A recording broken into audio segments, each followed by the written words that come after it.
नमस्कार, माझे नाव आशुष गणेश शेलार. मी सन infotech services मध्ये ऍप डेव्हलपमेंट कोर्स हा कंप्लीट केलेला आहे. मी माझ्या आयुष्यात फर्स्ट कमर्शियल प्रोजेक्ट केलेला आहे आणि त्या प्रोजेक्टमुळे मला माझं फर्स्ट पेमेंट भेटलेलं आहे.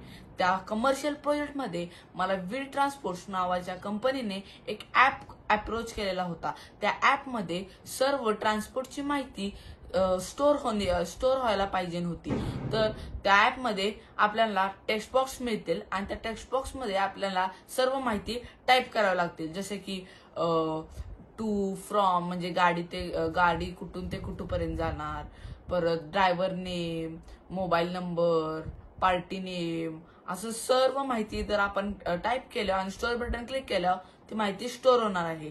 आणि ती माहिती दोन प्रकारे स्टोर होणार आहे. पहिले व्हॉट्सअपमध्ये जर आपण स्टोर टू व्हॉट्सअप क्लिक केलं तर व्हॉट्सअपमध्ये आपल्याला डायरेक्टली मेसेज जाणार आहे. आणि जर आपण स्टोर इन एक्सेल केलं तर एक्सेल फॉर्मॅटमध्ये आपल्याला सर्व माहिती स्टोर होणार आहे. तर आपल्या ऍपचा इंटरफेस आणि फंक्शन्स बघण्याआधी आपण आपल्या क्लायंटचा फीडबॅक ऐकून घेऊया. नमस्कार, मी अमर खडके. माझा छोटासा ट्रान्सपोर्टचा व्यवसाय आहे, व्हील ट्रान्सपोर्ट नावाने. माझा छोटासा मित्र आरुष शेलार आणि माझ्या व्यवसायासाठी एक सुंदर असं ॲप्लिकेशन तयार करून दिलं आहे. त्यामध्ये ट्रान्सपोर्टच्या डिटेल्स, ट्रिप, इतर खर्च, बाकीचं येणारी अमाऊंट, तसे यासाठी सर्व व्यवस्थित असं सुसज्ज ॲप्लिकेशन त्यांनी तयार करून दिलेलं आहे. इयत्ता 9वी शिकणाऱ्या इतक्या छोट्या मुलाने ॲप्लिकेशन तयार करणं हे खूप कौतुकास्पद आहे आणि त्याच्यासाठी मला खूप त्याचा अभिमान वाटतो. आणि त्याच्या या करिअरबद्दल माझ्याकडून त्याला खूप खूप शुभेच्छा. धन्यवाद सर तुमच्या फीडबॅकसाठी. तर आपण आपल्या ऍपचं इंटरफेस आणि फंक्शन्स बघूया. This is the UI design of our app.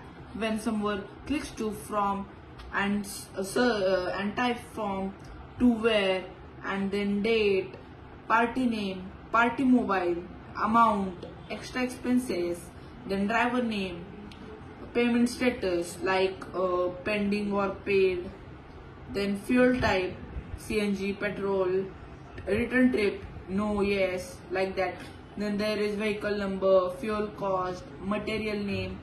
Then there is one button, store data.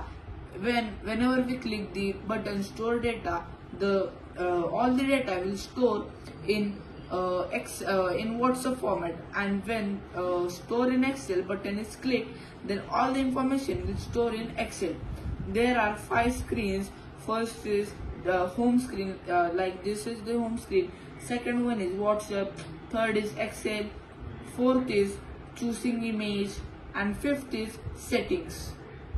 तर हा होता आपल्या ऍपचा इंटरफेस आणि फंक्शन्स. धन्यवाद.